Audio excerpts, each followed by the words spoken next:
Plymouth Harbor, January 1944. Admiral Sir Charles Little, Commander-in-Chief of Portsmouth, stood at the window of his office, eyes fixed on yet another convoy easing into the Sound. 18 American Liberty ships moved steadily forward, their gray hulls sitting deep in the water under heavy loads. Decks were crowded with crates, trucks, and vehicles, all secured beneath stretched tarpaulins. In just the past 2 weeks, he had counted 43 such convoys.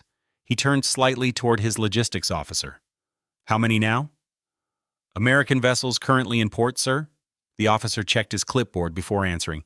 217 as of this morning. That total doesn't include the landing craft still under construction, nor the ships expected next week. Little nodded slowly. He had been coordinating naval operations for more than 30 years. He had seen the Grand Fleet assembled at Scapa Flow. He had watched the evacuation from Dunkirk unfold in real time. He understood naval logistics at a scale few men ever reached. But this was different. The Americans were not simply adding ships to an invasion fleet. They were assembling an entire armada from nothing on British soil at a speed that felt almost unreal. The first American vessels tied to Operation Overlord planning had arrived in Britain in late 1943. At first, their numbers were modest, a handful of destroyers, a few transports, the advance elements of what would later become the Western Naval Task Force under Rear Admiral Alan Kirk. British planners reviewed the figures, acknowledged the American commitment, and approved the allocations. But understanding numbers on paper and watching those numbers physically fill your harbors were two entirely different experiences. By February, the trickle had turned into a flood. Vice Admiral Bertram Ramsay, Allied Naval Commander-in-Chief for Operation Neptune, maintained his headquarters at Southwick House near Portsmouth. A precise and methodical planner, Ramsay had organized the evacuation at Dunkirk and possessed an unmatched grasp of large-scale naval operations. For months, he coordinated closely with American commanders, reviewing ship assignments and refining the complex choreography required for what would become the largest amphibious assault in history. The plan called for nearly 7,000 vessels in total. Roughly 3,000 of them would come from the United States. 3,000 vessels. Ramsay had written the number repeatedly, in reports, briefings, and planning documents. He had discussed it with Eisenhower and Montgomery. He had coordinated deployments and tasking with Admiral Kirk. Yet watching the ships arrive, day after day and week after week, produced a far deeper understanding than any document ever could. In early March, Ramsay stood on the deck of HMS Largs, his headquarters ship, as an American convoy entered the Solent. Through binoculars, he began counting. 22 LSTs, landing ship tank, each capable of carrying 20 Sherman tanks or more than 30 trucks. Their flat bottoms and bow ramps made them awkward in heavy seas. But they were designed to beach themselves, unload directly onto sand, retract and return for another load. Behind them followed a line of smaller landing craft. LCIs, landing craft, infantry large, each built to carry 200 troops straight onto the shore. Ramsay counted 34 of them in this single convoy. His flag lieutenant approached quietly. "Sir, the manifest shows 41 additional LSTs scheduled for Plymouth tomorrow. Another convoy of 67 LCIs arrives the day after." Ramsay lowered his binoculars. "Where are they putting them all?" "Plymouth reports anchorage lines stretching nearly 3 miles into the Sound. Falmouth is so crowded the harbor master claims you could walk from ship to ship across the entire harbor." This was no exaggeration. British port commanders were sending increasingly urgent reports about space. England's southern coastline had effectively become a massive naval parking area.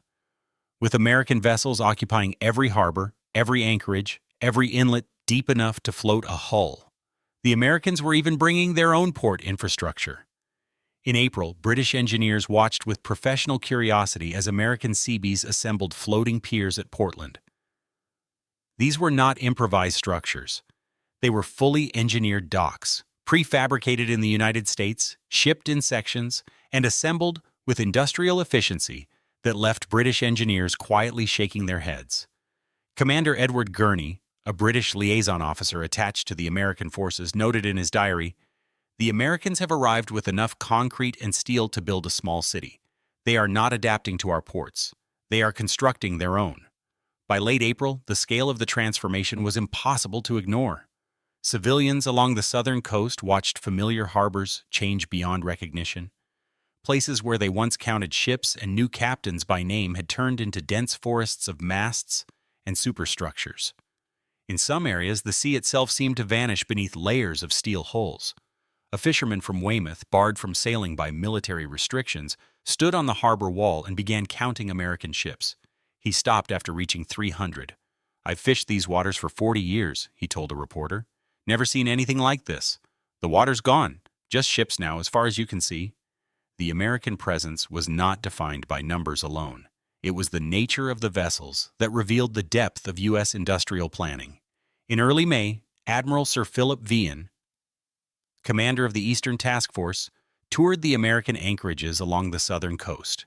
His own British and Canadian forces would land at Gold, Juno, and Sword Beaches, while the Americans would assault Utah and Omaha. Before the invasion, Vian needed to understand precisely what capabilities his American counterparts were bringing to the fight. At Plymouth, he boarded USS Nevada. The battleship carried history in her steel. She had been sunk during the attack on Pearl Harbor, raised from the harbor floor, repaired, modernized, and sent back to sea. From the Pacific, she had sailed through the Panama Canal and across the Atlantic to support the invasion of Europe. Now she lay at anchor in British waters. Her massive 14-inch guns pointed inland. Each shell weighed nearly 1,400 pounds and could be hurled more than 20 miles. "She's one of 3 battleships assigned to the operation," an American liaison officer explained. "Texas and Arkansas are anchored at Portland. In addition, we've assigned 3 heavy cruisers, 7 light cruisers, and 34 destroyers to the Western Task Force alone." Vian did the arithmetic almost automatically. The Americans were bringing more heavy naval gunfire support to their 2 landing beaches than the Royal Navy had available for all 3 British sectors combined. And American ships were also providing substantial fire support to British and Canadian forces. Yet impressive as the battleships and cruisers were, they were not what truly made the invasion possible. The landing craft were. By late May, the final figures began to emerge.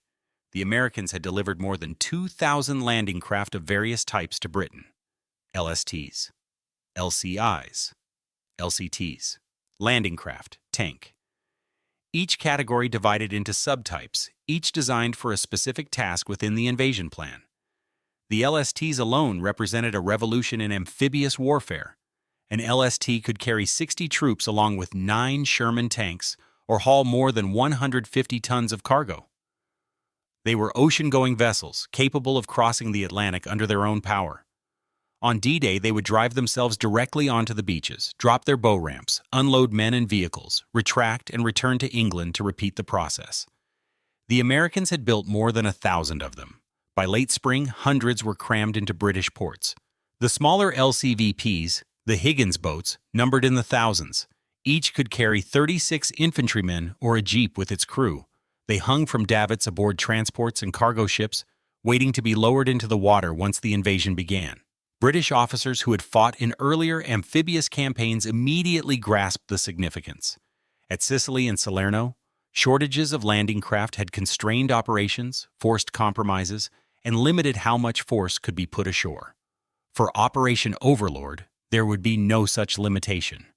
Captain John Hughes Hallett, a British naval officer involved in invasion planning from the earliest stages, stood on a hillside overlooking Weymouth Bay in late May.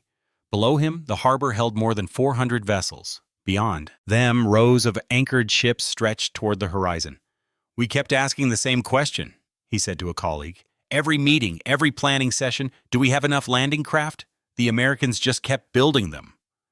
His colleague, who had been involved in the Dieppe raid 2 years earlier, nodded slowly. At Dieppe, they had scraped together enough landing craft for 5,000 men. Many had been destroyed or damaged, and the operation had ended in disaster. Now, looking down at the fleet below, they were planning to land 156,000 men on the first day alone. The scale of American production was staggering. The speed of that production was even more astonishing. British industry had been on a war footing since 1939. 5 years of rationing, bombing, conscription, and total mobilization had pushed the nation to its limits. British shipyards worked relentlessly, building new vessels while also repairing battle damage and maintaining existing fleets, all under severe material constraints. American industry, by contrast, had reached full output in a fraction of that time and was producing ships at levels that seemed almost unreal. A British admiral reviewing U.S. production figures recalculated them repeatedly, convinced there must be a mistake. In 1943 alone, American shipyards had launched more than 2,000 landing craft of various types. In a single year, the United States had built more specialized amphibious vessels than Britain had produced during the entire war. The Liberty ships, the standard American cargo vessels, were being completed at a rate of nearly 3 per day across all U.S. shipyards. Some yards launched a fully completed vessel every 4 days from a single slipway. "They're not building ships," one British officer remarked. "They're manufacturing them." The distinction mattered. American shipyards relied on assembly line methods, heavy prefabrication, and mass production techniques. British yards, grounded in traditional craftsmanship, simply could not match the pace. By late May 1944, the results were visible in every harbor along England's southern coast. On May 28th, Admiral Ramsay convened his final planning conference at Southwick House. More than 100 senior naval officers crowded into the room, British, American, Canadian, and Free French commanders reviewing final dispositions. Ramsay stood before a massive wall map of the English Channel and the Normandy coastline. Colored pins marked task forces, bombardment groups, transport zones, and minesweeper lanes. "Gentlemen," Ramsay said, "the final count stands at 6,939 vessels, 1,213 warships, 4,126 landing craft, 736 ancillary vessels, 864 merchant ships." He paused, allowing the figures to sink in. Of these, approximately 3,000 vessels are American, including the majority of our LSTs and a substantial portion of our fire support ships. The room fell silent. Every officer present understood what those numbers represented. Not merely ships, but the full industrial weight of a nation focused on a single objective. Admiral Sir Harold Burrough, who would command one of the British task forces, broke the silence. "The last time England assembled a fleet of this size," he said, was to face the Spanish Armada, and that was to defend against invasion, not launch one." Ramsay nodded. "The last time anyone assembled a fleet this large was never. This is the greatest naval operation in history, and it is only possible because of American production." In the days leading up to D-Day, British officers conducted final inspections of their assigned sectors. What they witnessed defied even seasoned naval experience.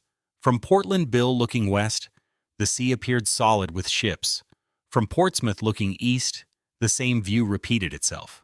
The Solent had transformed into a narrow steel corridor, vessels anchored so closely together their hulls nearly touched. Every harbor, every anchorage, every stretch of sheltered water along England's southern coast was filled, and still more ships continued to arrive. On June 3rd, with the invasion only days away, another convoy of 47 American LSTs entered Plymouth Sound. The harbor master, exhausted after more than 36 hours without sleep, studied his charts in disbelief. There was no space left. The harbor was full.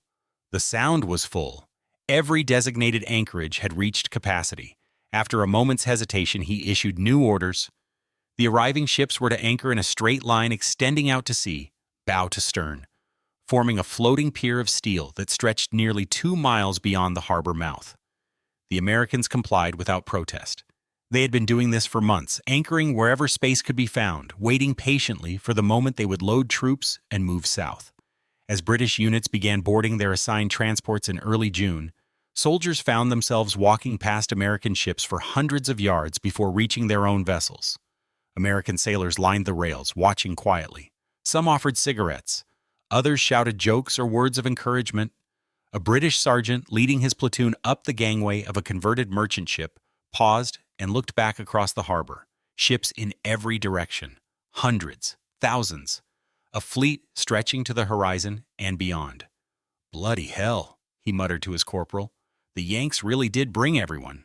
The corporal, a veteran of North Africa and Italy who had seen American forces arrive in earlier campaigns, nodded calmly.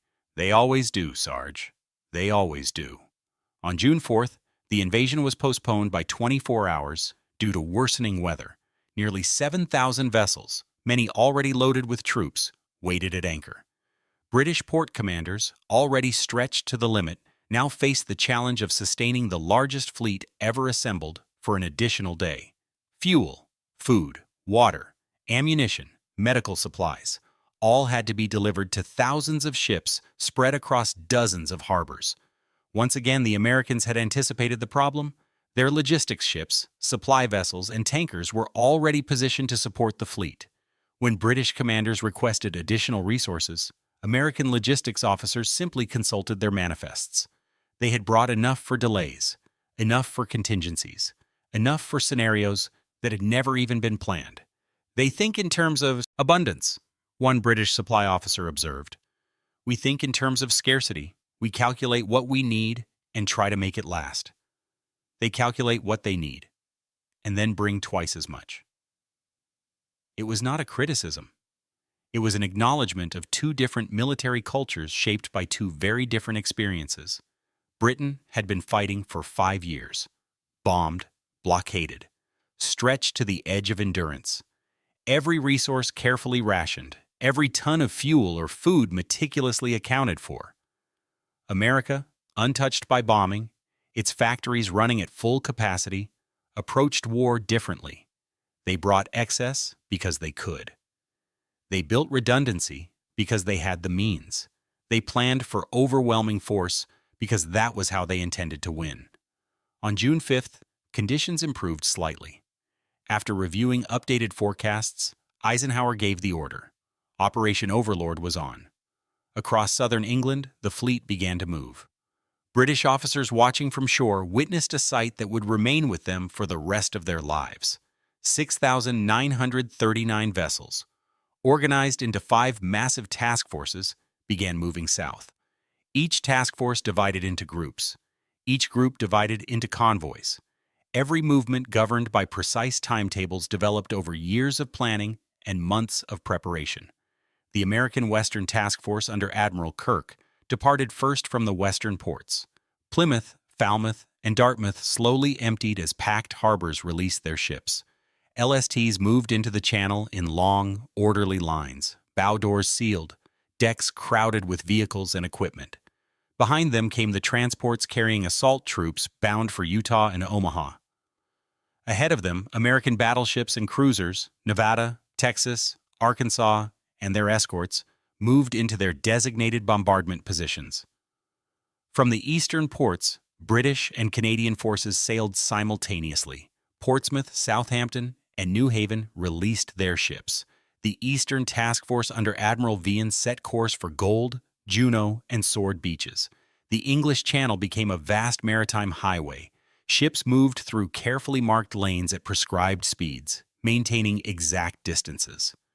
Minesweepers went first, clearing 10 narrow channels through German minefields.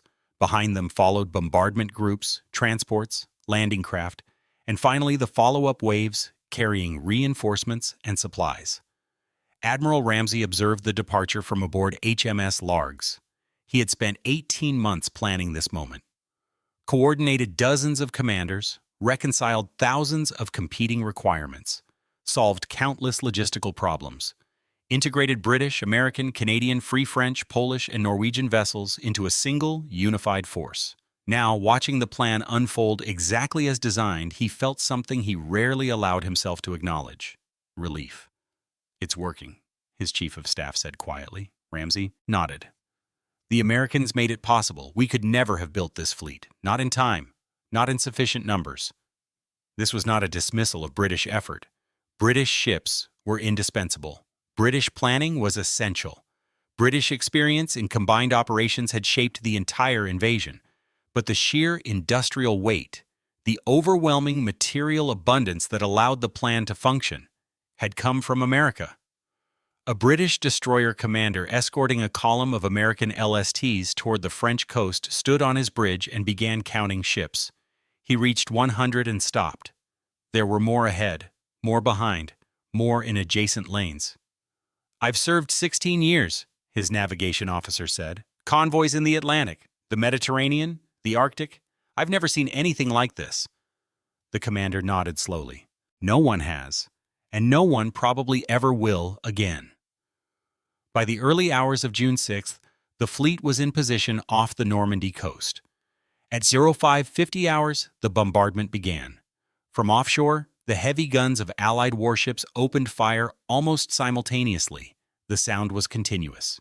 Deep, rolling thunder that carried across the water and could be heard in southern England, more than 40 miles away. British officers commanding their sectors watched the American bombardment with professional respect. USS Nevada fired her 14-inch guns at targets more than 12 miles inland. Each shell struck with enormous force, throwing earth and debris hundreds of feet into the air. Texas and Arkansas followed methodically, their fire walking across German strongpoints, bunkers, and artillery positions. Spotter aircraft adjusted fire. Communications flowed steadily. The coordination was precise. At 0630 hours, the landing craft began their runs. Thousands of vessels surged forward in wave after wave, carrying assault troops toward 5 separate beaches spread across a 50-mile front. From the sea, the scale of the operation became unmistakable. No single landing could be isolated. Everything was connected. Every beach, every convoy, every supporting ship, part of a single, massive system. At Utah Beach, American troops landed slightly off their intended positions, but encountered lighter resistance than expected. Units reorganized quickly and pushed inland, aided by the steady arrival of men, vehicles, and supplies. At Omaha, the situation was far different. German defenses remained largely intact, and American forces suffered heavy casualties as they struggled to gain a foothold. But offshore, the sheer number of American vessels made the difference.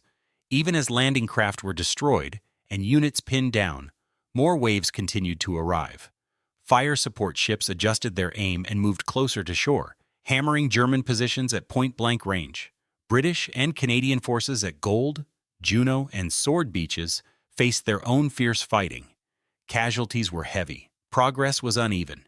Yet British commanders were fully aware that American ships were supporting their sectors as well. American landing craft delivering troops and equipment, American warships contributing fire support when required. By the end of D-Day, the outcome was clear. 156,000 Allied troops were ashore in France. The invasion had succeeded, not easily, not without terrible cost, but it had succeeded. In the days that followed, the fleet did not disperse. Instead, it settled into a relentless rhythm. Landing craft crossed the channel continuously, ferrying reinforcements, fuel, ammunition, vehicles, and supplies. Damaged vessels were repaired where possible and returned to service. Others were replaced almost immediately.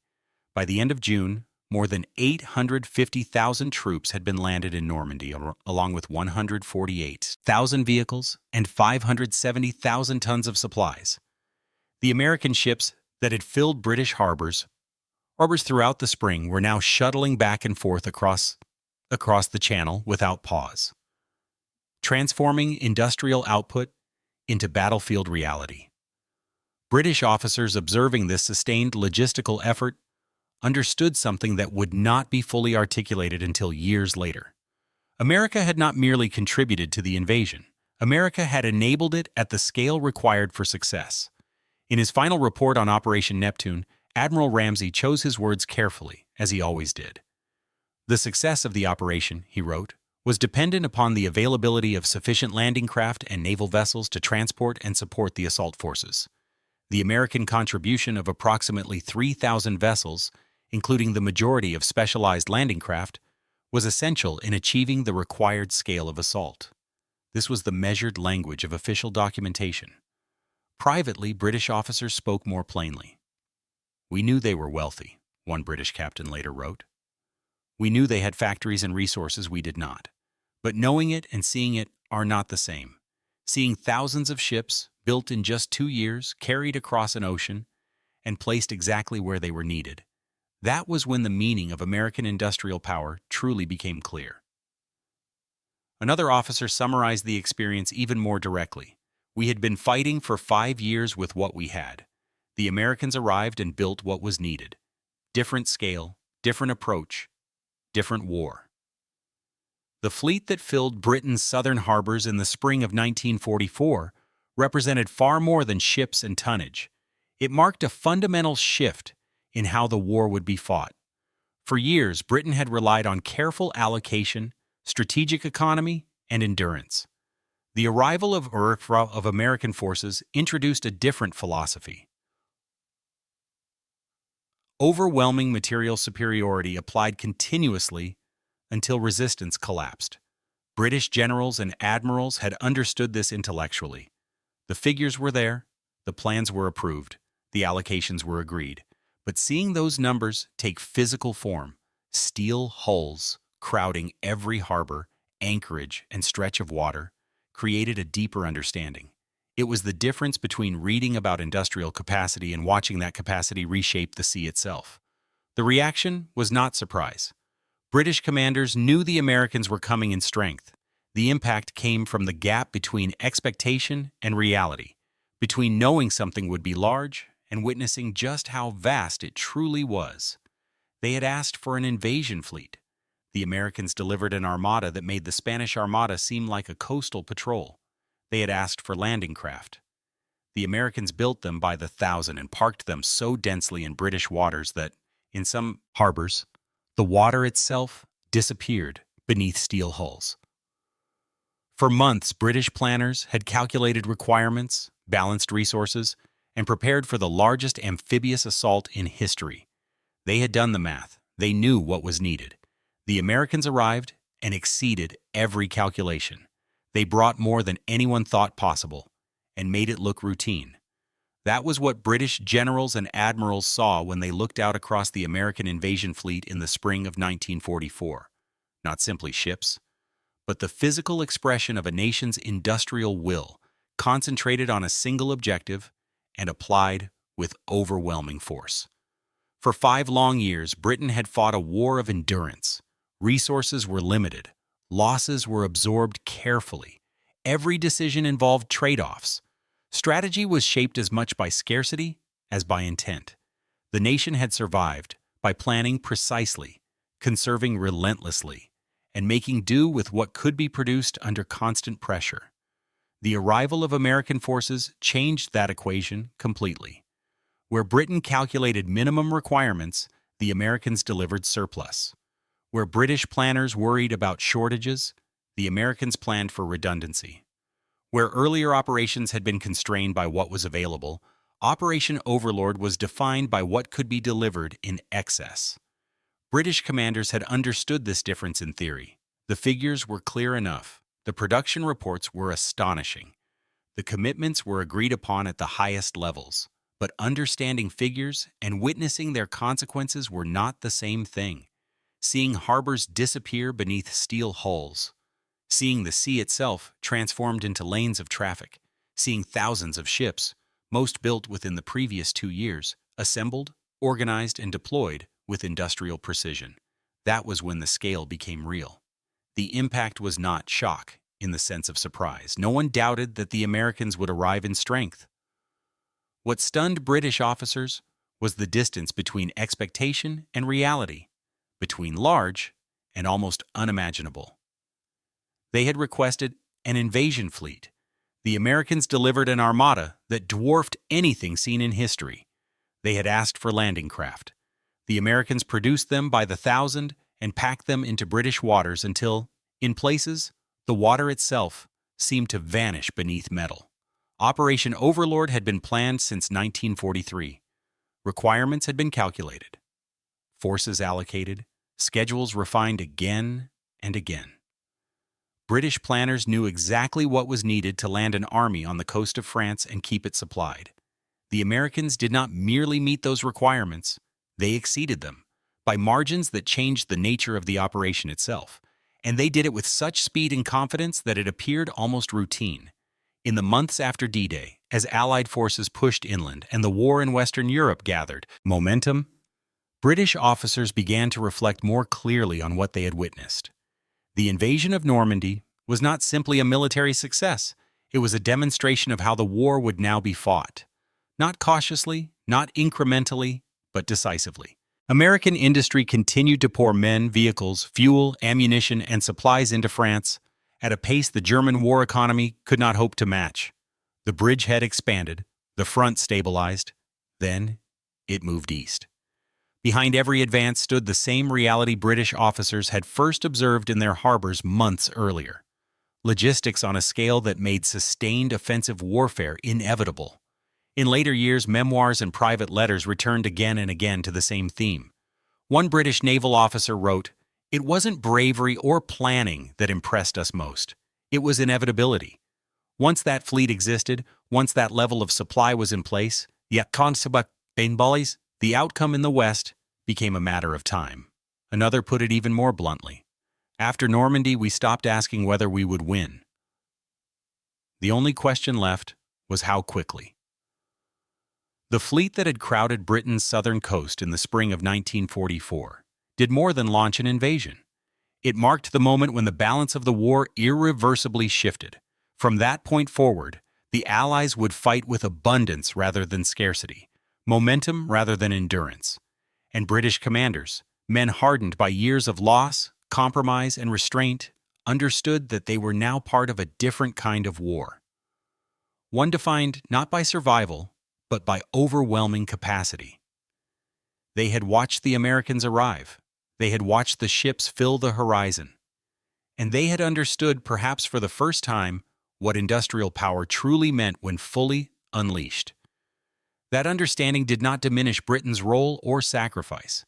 British experience, planning, and resilience had made overlord possible.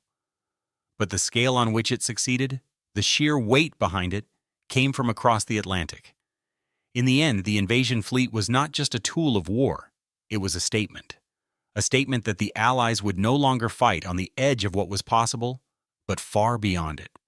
And standing on Britain's southern coast in 1944, watching the sea turn into steel, British generals and admirals knew that the war had entered its final phase.